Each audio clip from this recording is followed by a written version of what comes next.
Thanks for tuning in to the Pacey Performance Podcast. So this evening, I am delighted to welcome Sudarshan Gopaladesikan. Gopaladesikan. Gopaladesikan. I nearly got there. I was so sure I had to get it. I had to do it and get it and try. I think it's disrespectful just to go Suds. But from here on in, we'll go Suds. That's fine. The courage to try was 90% of it, so that's fine. Yeah. Amazing. Well, thank you for that. I get super nervous saying people's names, even if it's Smith. I'm like, can you just say that back to me, just so I make sure I get it right? Right. Yeah. So I appreciate you. I appreciate you thanking me for giving it a go. But Suds from now on. But Suds, if anyone doesn't know who you are, would you mind giving us a bit of a background? Because it's super interesting background, which is why part of the reason why we've got you on. Sure. But yeah, your background, education, and what you're currently doing in Benfica. Okay, sure. Thank you for having me on, Rob. It's quite exciting to be on this podcast after hearing my very close friend Patrick Ward on it one time a couple of years ago. So comes full circle in a sense. So yeah, my name is Sudarshan. I go by the short name Suds. If I ever meet someone in person, you can feel free to come up with your own nickname. So very easygoing in that sense. I'm currently the head of sports data science at Benfica, S.L Benfica in Lisbon, Portugal, focusing on all sorts of analytics, all sorts of performance analytics for professional football, youth team football, and then Benfica also has 5 other sports that are indoor: basketball, volleyball, hockey, futsal, and handball. So how I got here, I'm not Portuguese. I am American Indian. So my parents are from India. I was born in the East Coast of the US in Pennsylvania. I studied mathematics at Swarthmore College, which is like a very small liberal arts school close to University of Pennsylvania. And after those 4 years of college, I didn't want to go do more schooling after that. It was quite brutal, the amount of coursework that we had, even just as an undergrad. And so I went to Microsoft to be part of the product team of Power BI, or what is now called Power BI. A lot of things happened being at the right place at the right time. I was introduced to people that were working on Azure Sports Analytics platform with the Seattle Seahawks being one of the key customers at the time, and trying to understand how we could use data science or Power BI for some of the data that the Seahawks were collecting. And through the relationship with the Seahawks and Microsoft being the entity that it is, I had a lot of good opportunities to meet clubs from around the world, and one of the clubs was Benfica. After about 2.5 years of being at Microsoft, working and consulting with different teams, I really fell in love with Lisbon as a city, and I fell in love with the philosophy and the culture of the club at Benfica, especially the dedication to player development and youth development here. So at some point I said, okay, I really want to be inside of a club. I really want to see what it looks like in the day-to-day, and that's how I am here. I would say that I'm a bit lucky in the sense that I feel like my academic upbringing plus the kind of 3 years at Microsoft, which taught me to be a bit customer-centric, primed me well to be put into a sport environment like Benfica. I think without the combination of those two things, I definitely would feel more fish out of water than I feel right now. Nice, mate. So do you work with any of the Benfica teams, or just the football? Yeah, so right now our focus was primarily with football. We have plans to expand our support and innovation to the other sports. But we first wanted to spend, I guess, some time to understand, well, what is data? How is it used? Who uses it? What are the different technologies that we need to have to store the data, to collect it, to analyze it, to report it? And we wouldn't want to scale too quickly without first trying to understand the basics. And so football is the biggest business in Benfica, so that's where we started. But historically Benfica is a multi-sport organization, so our goal is to expand into these sports at some point, at least by the start of next season. What's the team like there? So it's in terms of the data science, the sports data science team, and how has that grown? Just to give people a bit of an insight into like the growth of this area. I don't know the answer what you're going to say, so I'm hoping it is a big growth over the last couple of years, but I'm assuming it is. Yeah, so I joined Benfica around July of 2017. It was just me. I have to give all credit to my boss, João Copeto, who is the CIO of the club, who had this idea of bringing in someone who is a data scientist internally, instead of just working with some sort of external researcher or academic researcher. So he was the one that pitched the idea to senior leadership at the club, saying, okay, we should try to bring in a data scientist and see what he can make sense of the data that we've been collecting. Benfica has been a forward-thinking club, I think, for over a decade, in the sense that we've developed an internal AMS system. We've had a lot of data sources available to us for quite some time and quite some years. So the issue was that we had this AMS system and we had all this data that we were collecting, but we weren't generating many insights from it or understanding what can we use this information for. So I joined around July 2017 and realized that we had data coming from GPS devices, data coming from heart rate monitors, data coming from something called optical tracking, which is the position of the players on the field, using cameras and computer vision to understand in XY coordinates where they are on the field. And then a bunch of data coming from the AMS systems about wellness, readiness, the standard 9 yards. But all of it was kind of disparate. It was all in different locations, and none of it was brought together or combined together. So it first started with me just doing a lot of data transformation and data modeling to make sure that the player listed in the AMS system was the same player ID in the GPS system, was the same player ID in the heart rate system, was the same player ID in the optical tracking system. And so the first few months, I'd say first half year, was just really creating a proper data model. And if anyone is building out a data strategy within your organization, I can't stress that enough, is having a proper data model will dictate how quickly you can advance in your other projects. Just because your data model will define how easily you can access the information that you need and how quickly you can query it and things like that. And so it's not an area, it's not a sexy area, but it's not an area to skimp on.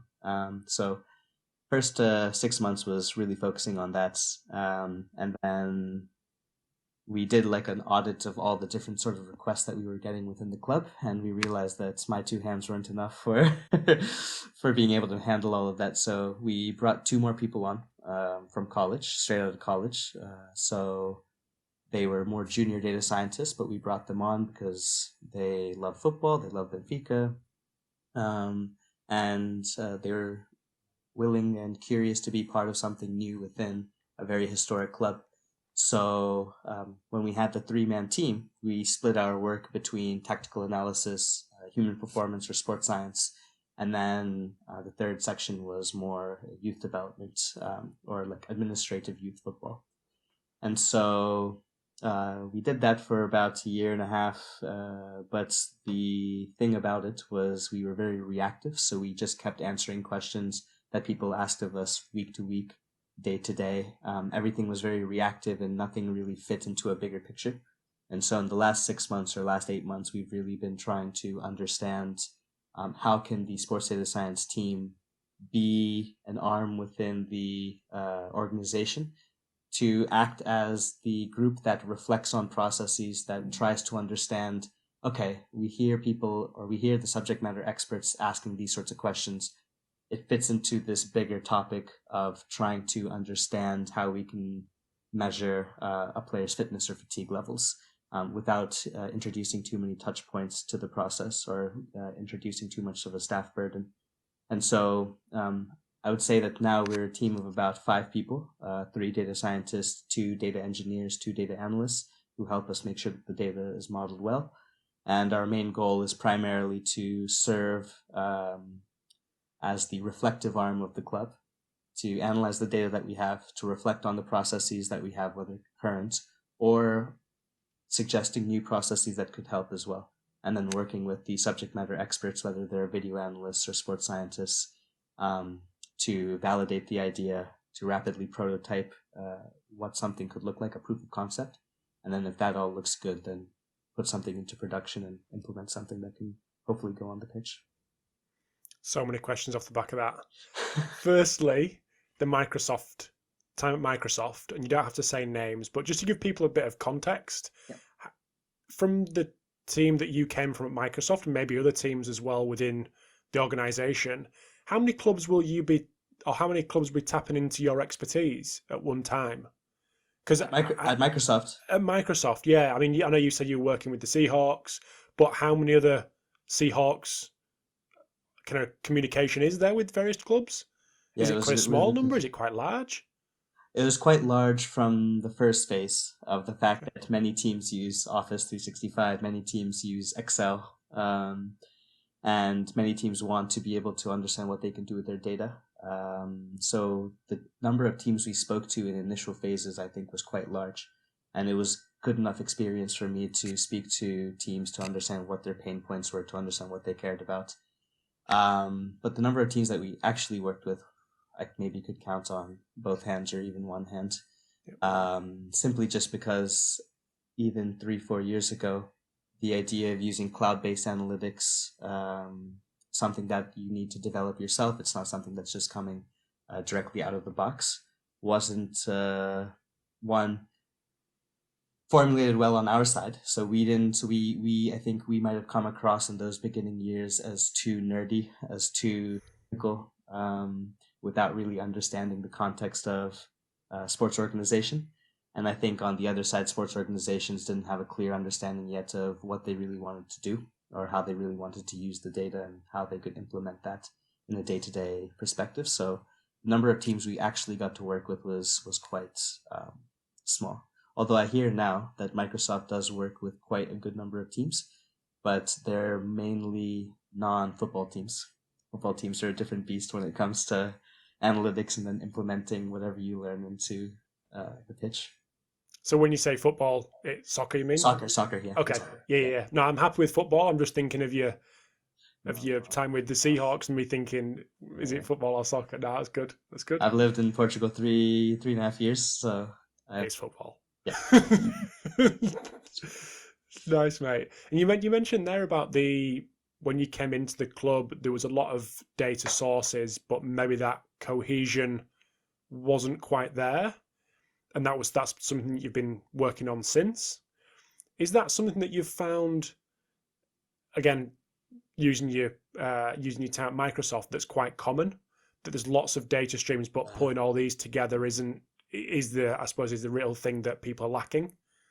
Yeah, I think it was. I think a lot of the AMS systems today, they really sell the strong points of being able to take all of the sources that you collect on a day-to-day basis and put it all into one place to be able to get a 360 picture of the athletes. But I think it's true that most clubs, they'll have data coming from many different sources, but combining it all together, it can be a bit of a pain in the ass.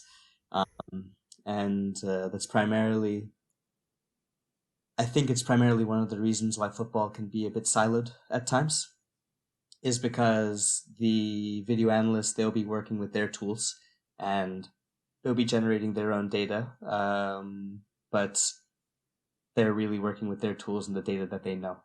And then the sports scientists or the strength and conditioning coaches, they'll be working with the tools and the data that they know. And very rarely is it easy to merge that sort of data in Excel or merge that sort of data using even a tool like Power BI. It really helps being able to have proper ETL, like extraction, transformation, loading methods to be able to bring this data, having like a player library so you know that these IDs from these different sources map to the same athlete. And it takes a little bit of data engineering work that I think operational staff should not be spending time on. I humbly believe that they should be spending their time with their expertise with the athlete on the pitch, and leave more of the technical stuff to people like our team. So I did see that a lot in the clubs that I was working with. When you say data modeling, and you mentioned about the player IDs, making sure they're the same, and that maybe a bit of a laborious task that you first came into, is there anything else that people should be aware of and conscious of if they're going down this route, to have all these, what you would class as maybe the boring stuff in place before you can actually move on to answering some questions? Is there anything else apart from the kind of player ID that you would have to put in place to be able to do that, or from your experience? No, to be honest, I think the most important thing to have is just if anyone is curious to learn more, and I'm speaking more from a structured data set point of view, meaning like you have tables and relationships between tables and things like that. Something called Entity Framework, and it gives you good guidelines in terms of you should try to create tables in your data model that are unique and that will be universal across everything. So things like that are player, position names,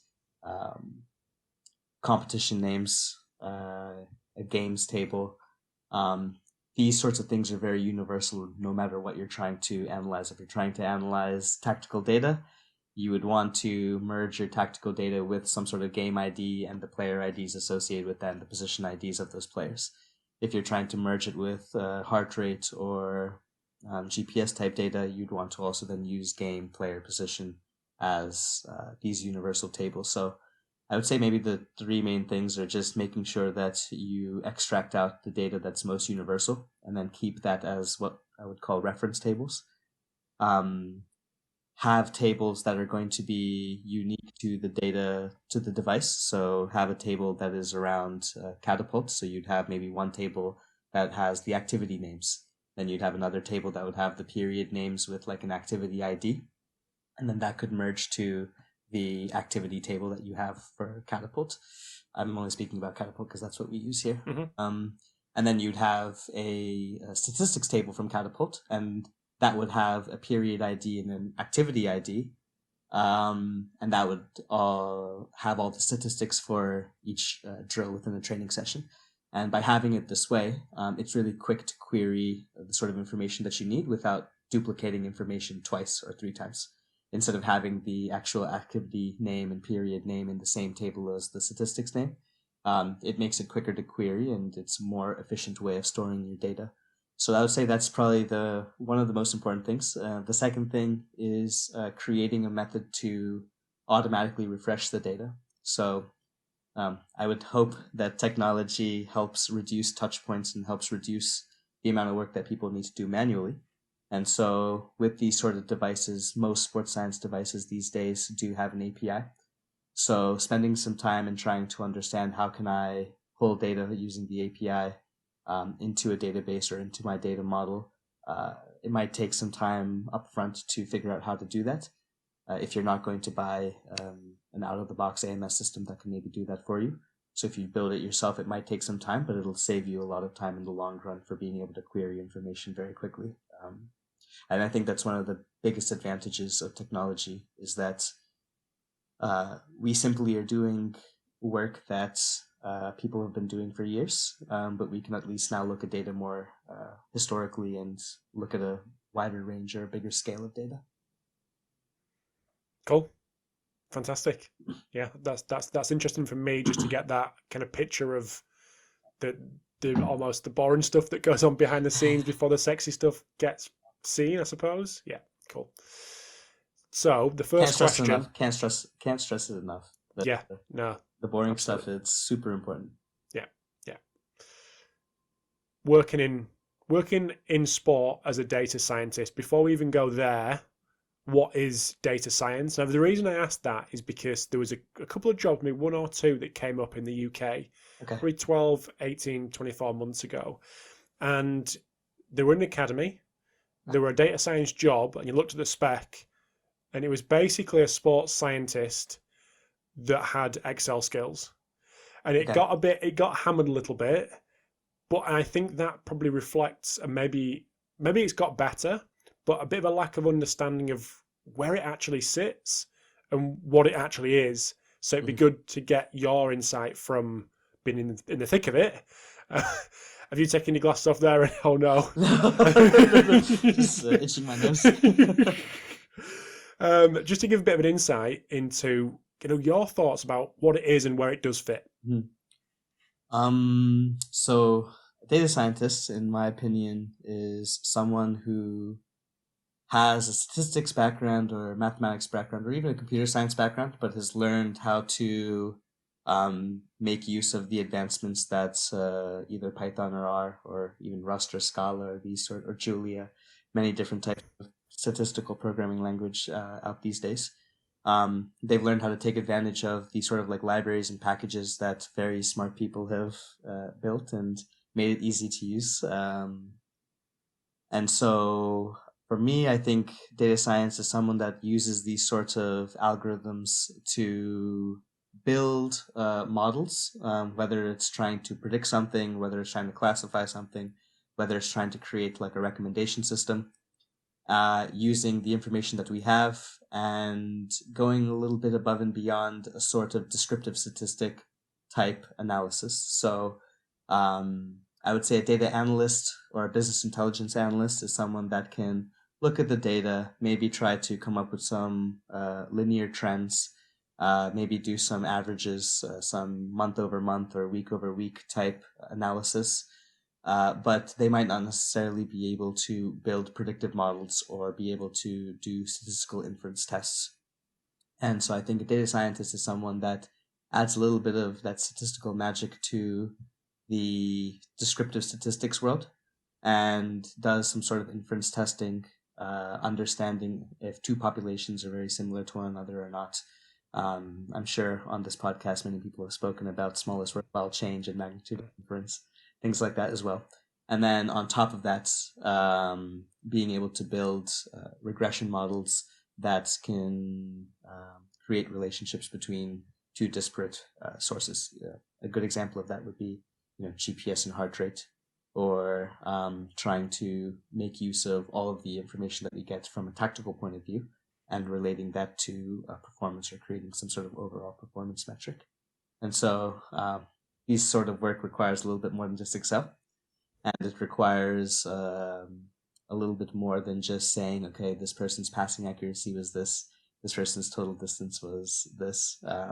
It's going one step beyond and saying that, okay, we can not only describe what we're seeing in our data, in our historical data, but we can characterize, categorize, and contextualize the information that we have right now. And we can also make efforts to potentially predict something into the future as well. Do you think the gap between sports science and data science is getting smaller, given the sports scientists are doing a lot or attempting to, wanting to do a lot of the things that you've described there? Yeah, no, I agree. For me, I fully agree. I think the job market's also getting quite competitive. And so learning a bit of data science has become a differentiating skill set, I feel, that I've been seeing that can separate traditional sports scientists with someone who has a little bit of expertise with working with programming language with Python or R, or working with being able to store data in some sort of database, and then being able to automate the creation of reports or creating new sets of analysis, mixed modeling, regression, or like classification type algorithms as well. So I do see the gap reducing. Is that a good thing for the data science community? I suppose it moves everything forwards. Yeah. It's a huge thing. For me, I think it's a huge thing because one thing that I'm constantly learning, and I know I need to continue learning, is language, is being able to speak the language necessary for coaching. And having people within the club who also understand data and who are also data scientists themselves, even though their main hat might be sports scientist or video analyst, makes a huge difference in being able to communicate ideas and try to get to the bottom of of something. So I think it's a fantastic thing.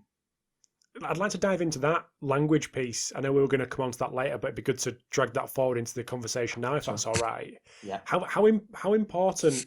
I mean, I know you mentioned it there, how important it was, but I suppose how difficult has that been for you? Although enjoying sports has never been in front of a head coach and having to communicate, the data the work that you've been doing to try to inform what he's going to do. So how difficult has that been for you? Has there been any key learnings that you've made along the way which has made your job a little bit easier? And what are the gaps that you still need to plug to be able to do that better? Yeah, no, it's a good question. I think there's a quote that I'll never forget. When I was at Microsoft during those 3.5 years when I was learning how important it was to be customer centric or like end user centric, there's a close friend of mine who's at PlayerMaker right now, Steve Barrett. He said something in a talk one day. He said that we are monkeys trying to speak to lions. And he wasn't saying it in a negative connotation. He wasn't saying it in a bad way. He was just saying that coaches, they see the world in one way. They think about their players in a holistic sphere. They have many things on their plate to think about aside from just training and match. Whereas we have this one focus. We focus on improving the availability of our players. We focus on making sure that our players are available to do maximal efforts and that they can recover from acute fatigue quicker and hopefully strengthen them so that they can avoid injury. So our focus is very narrow lens. Their focus is much greater. And I think it's really that quote has really helped me in understanding that I think it's probably something that Martin Boucher has said, or it's been said many times, is that only really speak about something if it's important, rather than speaking about things that are just interesting. So I'd say that's probably the first thing that I've learned before I came, was that really try to focus on things that are important rather than interesting.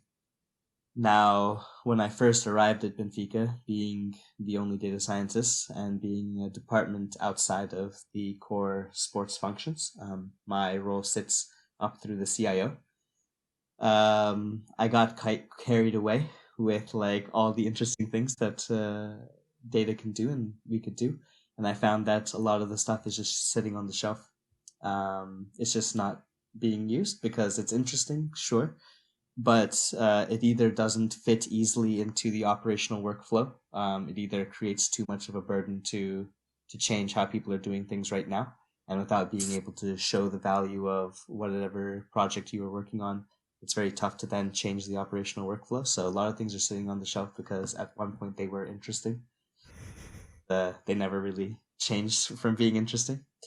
And so I'd say the language has really helped, or the process that's helped me improve my language is creating multidisciplinary working teams. So every project that we try to work on, we don't work in a silo. We'll always work with our counterpart in the sports science or the human performance department. And we really rely on them to be the conduit between us and the coach, for example. And so in this way, we're trying to reduce the amount of communication touch points that someone might have, and empowering the person in human performance to have more knowledge, to be able to do their job better, and then to be able to communicate their results in a way that can then go to a coach. So I think one of the things to learn was that it's okay if sports data science plays a role kind of in the shadow. Maybe it's not in the limelight. It's totally okay.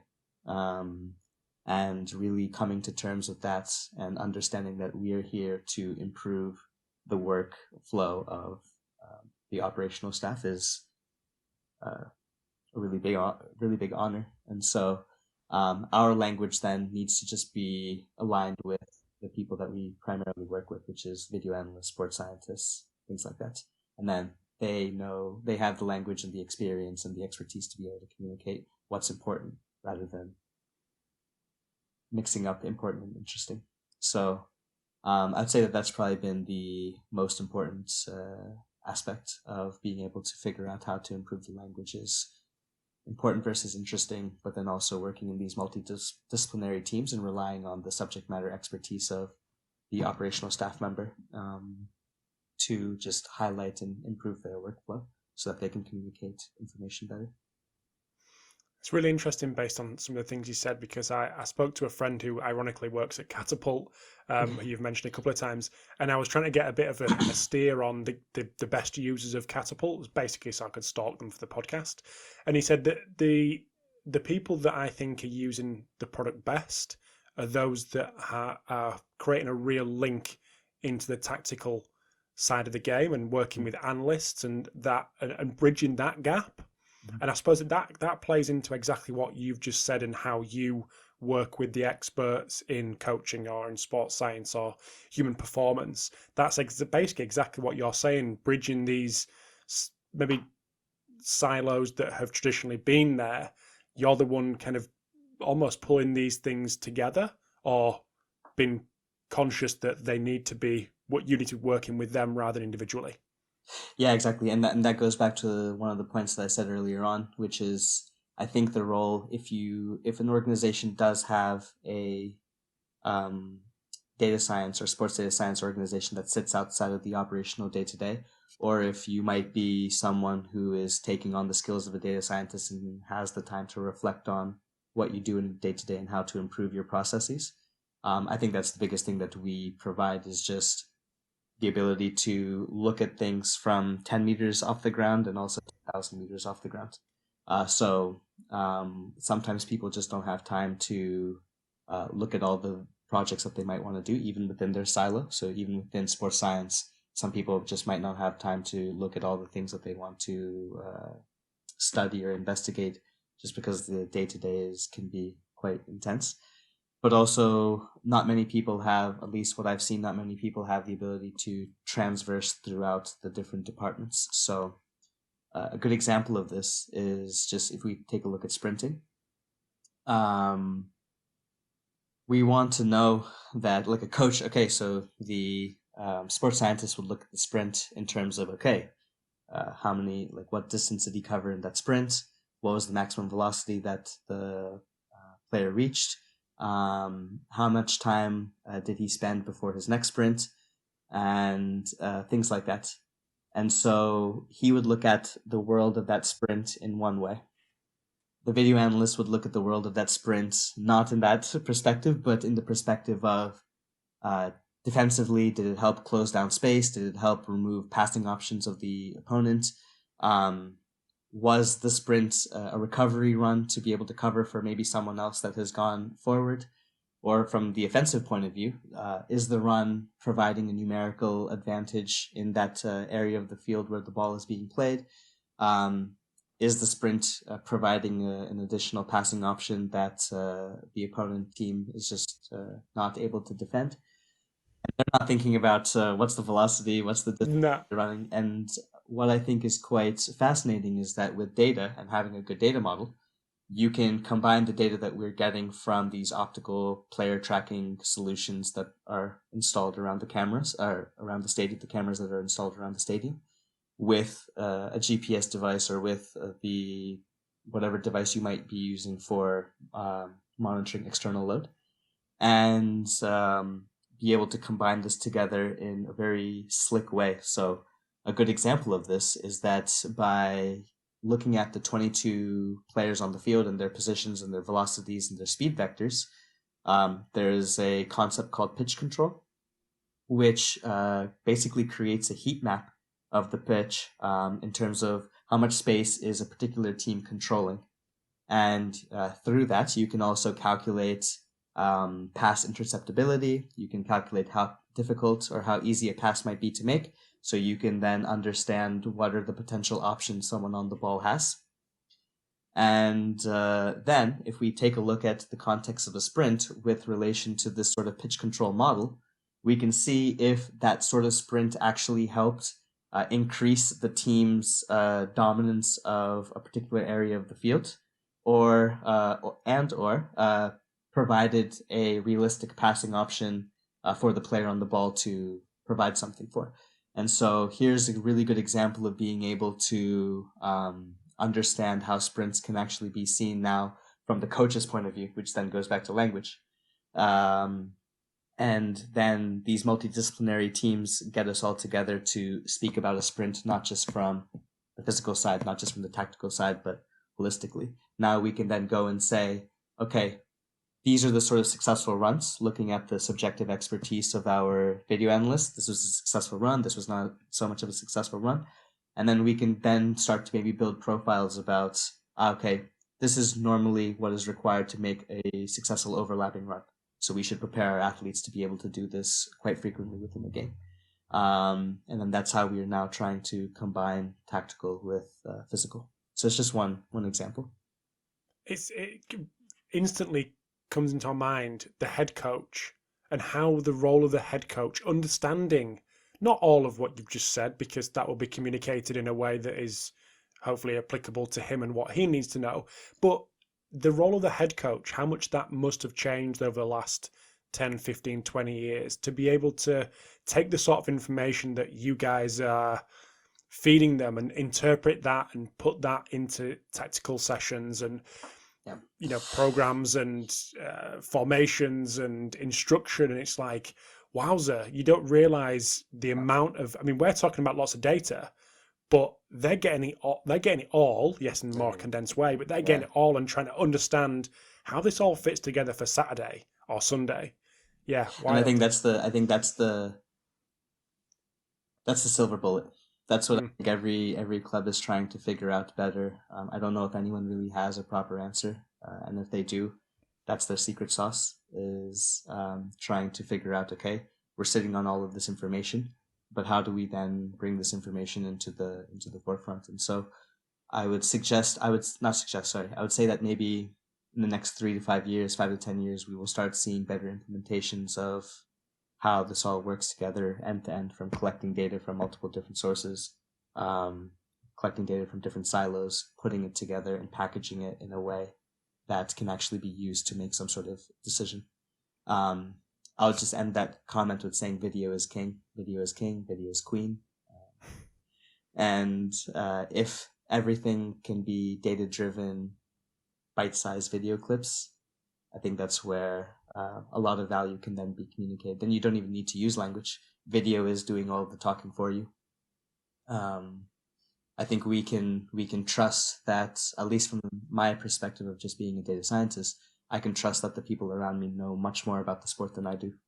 And so if maybe data can just help cut video clips, and these video clips can be the thing that we show, the interpretation from someone who knows much more about the game than I do, the video might just be enough for them to be able to do their job. So I think we're in this phase right now of being able to properly understand what are the best implementation strategies. I think all clubs around the world are sitting on a lot of good insights, and the goal now is to be able to create those conditions for success in terms of implementation, and then understanding how that's happening, and then being able to replicate that week in, week out, month in, month out. This may be a horrendous question, Suds, but you said 3 to 5 years, 5 to 10 years, there's going to be a better implementation of all this. What evidence do you think we'll see to suggest that it has improved? From a like, I know, bad, really bad. Really good question. But I'm just thinking from me, who's not in a Benfica or a Chelsea or an Arsenal or whoever, we step back and go, okay, with 5 years' time, what looks different? Is it just the process on the inside that looks different and more cohesive with all this decision making? It's more considered, or are we seeing something like a real tactical revolution based on this? Yeah, it's a loaded question. I don't think I'm not a professor of the game like someone like Arsene Wenger, So I'll taper my response to that and maybe not be so bold. But going step by step, I would say that the biggest thing that this can help provide is just creating better processes within the club.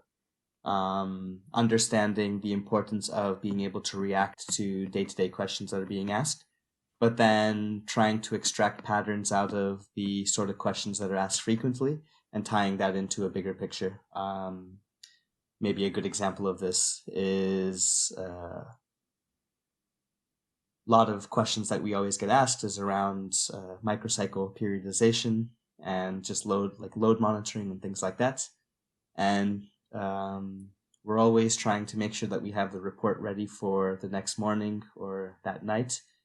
And the bigger picture question might be, are we actually preparing our players? Are we periodizing in the right way so that players are peaking during match day? It's not a new question. This question's been asked for many years. But I think technology can help make the process of answering these questions a bit more cleaner and a bit more focused. And what we can see then from improved process, or what I would like to believe and hope, is that we can continually see improvements in players' maximal efforts, in players' ability to recover quicker from acute fatigue, in players being able to be educated. If we look at the sprints situation again one more time, if we take a look at an intelligent video framework that would explain to players, this is an intelligent sprint, this is maybe not so intelligent of a sprint, maybe we can then explain that, hey, within a game, you make X amount of sprints per game. To use them wisely, data has been able to help identify situations where a sprint can be used wisely versus maybe not being used wisely. And so we might be able to see decision-making being improved. Another thing that we might be able to see in these next 3 to 5 years or 5 to 10 years is that, and we're already seeing it now, is that teams are much more prepared defensively to defend, to do dogged defending, as they call it. And we would be able to then see, I believe, these teams have a much more competitive basis in whatever league that they're competing in. So maybe not at the top of the table, but the middle of the table should look more competitive moving forward if most of these teams can adopt these sorts of strategies. And I only say that because the top of the table will always have the most creative individuals and the players that have good first touch, and that'll always be the key determining factor to break a low block or a mid block. And that's something that we don't really know how to teach. That's natural talent to that athlete. But yeah, I think the backbone of it is just helping create better processes and really understanding what are the key questions we want to know to help inform player availability, player development, or the various sub KPIs that go into a good performance or a bad performance. I would maybe then end that with one more thing, which is in the future, we should be able to, not so near future, we should be able to have a better relationship between training methodology and match day outcome to understand what exactly are we training in the training week and how do we actually see that being reflected in the match. And hopefully we can then do a better audit of the training methodology, what are best practices, what are things that maybe we can re-review and change. And so hopefully we will be able to move towards a model using technology and data to create more efficient training methodology processes. You mentioned the common question of the program of the microcycle. Is there any other common questions that come to you from sports science, human performance that you could potentially share that may give people a bit of a frame of reference where the kind of questions that you're answering without going into too much detail and talk about the specifics of what you do at Benfica? Yeah, no. We have a lot of questions. Most questions asked from two things. One is like an immediate need, something that just needs to be answered because something came up in one of the coaches' meetings, and the sports scientist comes to us saying, "Okay, I need to know XYZ." The other sort of questions come from our sports scientists listening to this podcast or reading research papers and then coming to us saying, hey, do we think this is possible for us to implement here? A good example of that would be the individualized TRIMP, the iTRIMP. So trying to create individualized TRIMP scores for each athlete so that we're not just modeling a player's internal response based off of some generic equation, but we are trying to create an equation for each athlete for us to be able to understand internal load, for us to create relationships between internal and external load, like that. The other sort of questions, the two other main questions that we get are a concept that's been derived, or it's the worst case scenario, but it's called sequences of peak intensity, from someone in our team called Jan Shimcha. And a lot of the focus that we do is trying to understand the maximal efforts, 1 minute, 3 minute, 5 minute maximal efforts that players do in a match, players do in training, and how does the periodization of the week look like in terms of maximal efforts, not just total distance or acceleration load or total sprinting distance, but just that 1 minute, 3 minute, 5 minute sprint. Are we actually exposing players to what they get exposed to in a match regarding their most maximal demand? So understanding better maximal demands, what is the performance drop-off after the maximal demand, and then providing that sort of information to our sports scientists so that they can then prescribe better either supplementary work or work that's infused into the training session itself. They can then use their expertise to figure out how to better manage that. The last bit is something that I think a lot of people talk about, is a load management calculator.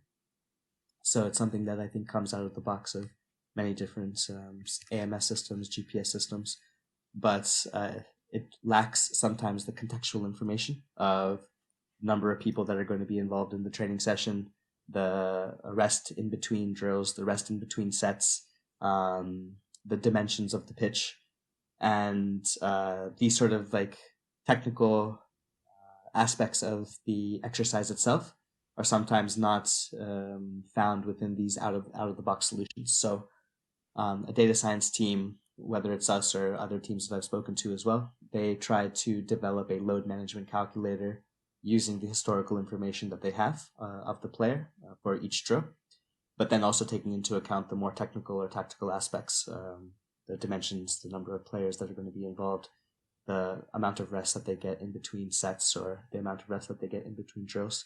And the nice thing about this sort of load management calculator is that it can help understand roughly if the load that's going to be prescribed is in line with what the sports scientist thinks is correct for that particular day in the microcycle.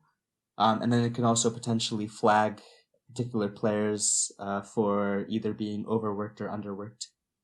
So having this sort of model, which I think then is a good explanation of what data science is building an algorithm like this. Having this sort of model will then help create some sort of flags or alerts for, okay, from a team perspective, load management looks good, but maybe for this drill, these 3 players look like they'll be overworked. So then the sports scientist can make the decision whether to manage the minutes, maybe tell them to take a break or figure out a way to modify their training session separately. So the load management calculator is something that's always a work in progress. You'll complete a version, you'll get feedback, you'll have to complete a second version, have to complete a third version. But I would say that that's probably the crown jewel of sports science crossing with data science, is being able to have a management calculator like this. Awesome. Well, there's a couple more things that I want to get through before I let you go. Sure. Hopefully before the hour is up. Data visualization. This is one that came up in a recent mastermind that had 3 guys on. It's become a big thing as people get into Tableau and Power BI, and even the guys that are getting deep into Excel and just the basic stuff like what graphs to use, colors, fonts, how things are set up just visually, getting into.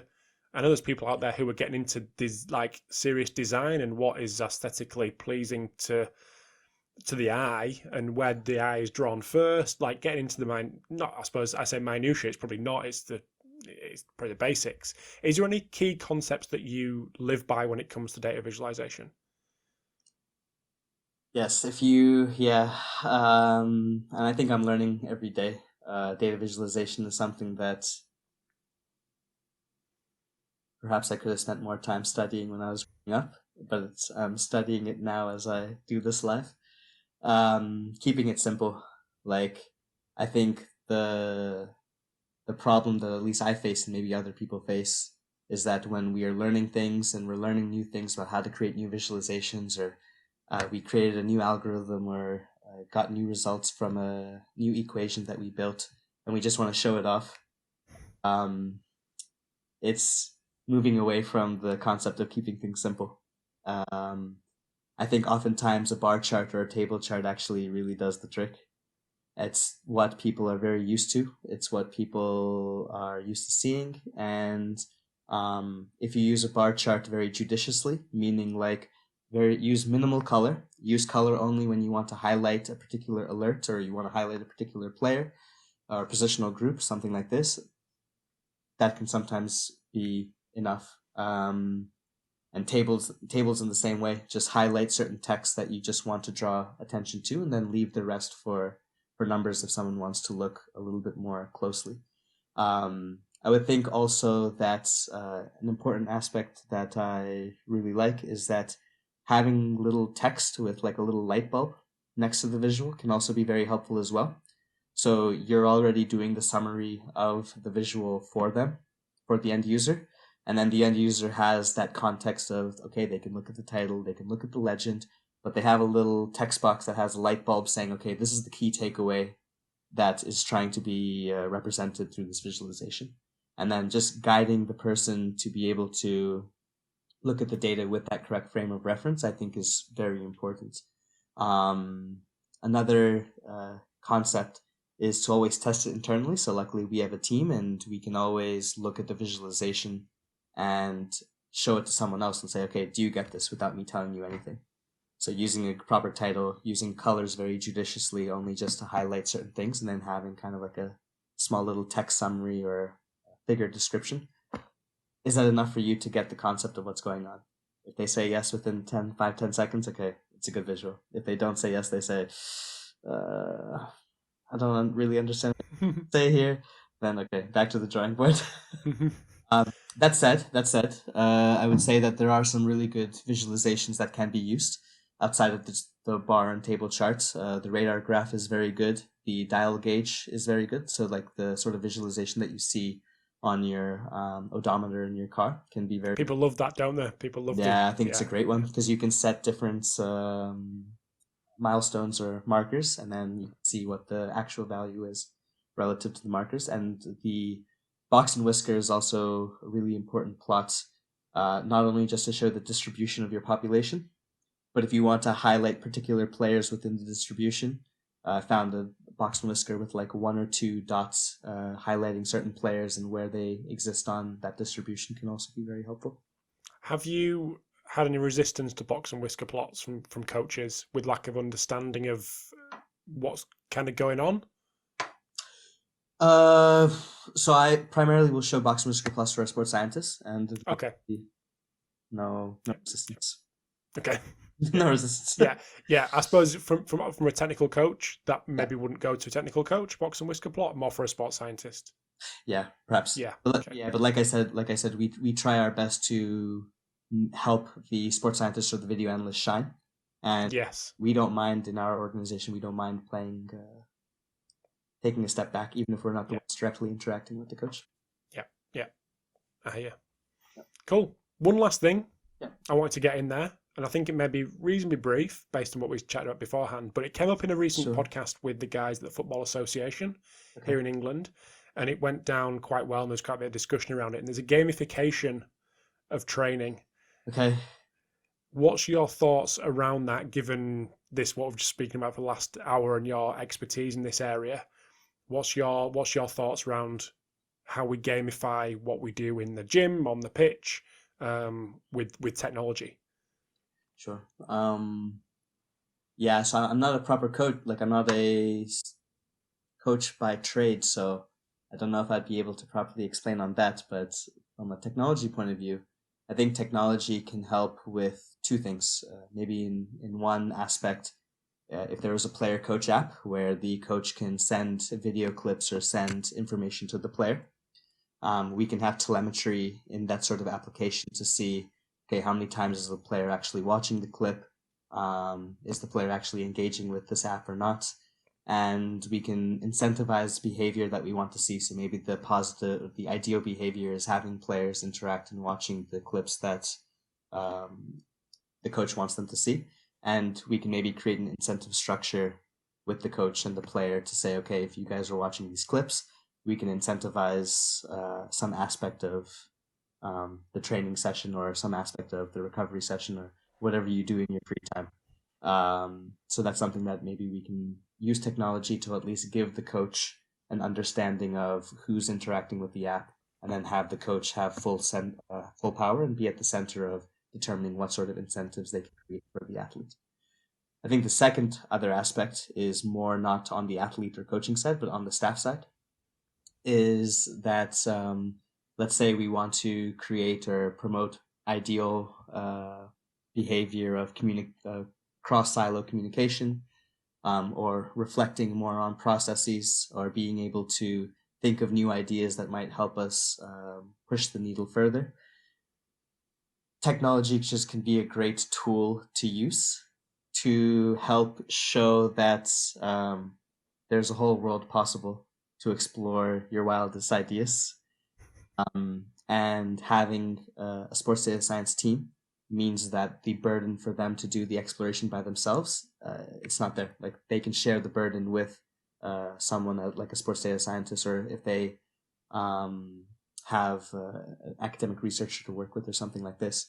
And in this regard, I think technology can be used to highlight the potential of what's possible to learn, or what's possible to generate as new knowledge. And that could be used as a way to incentivize staff members to continue to develop their skill set, continue to develop knowledge, and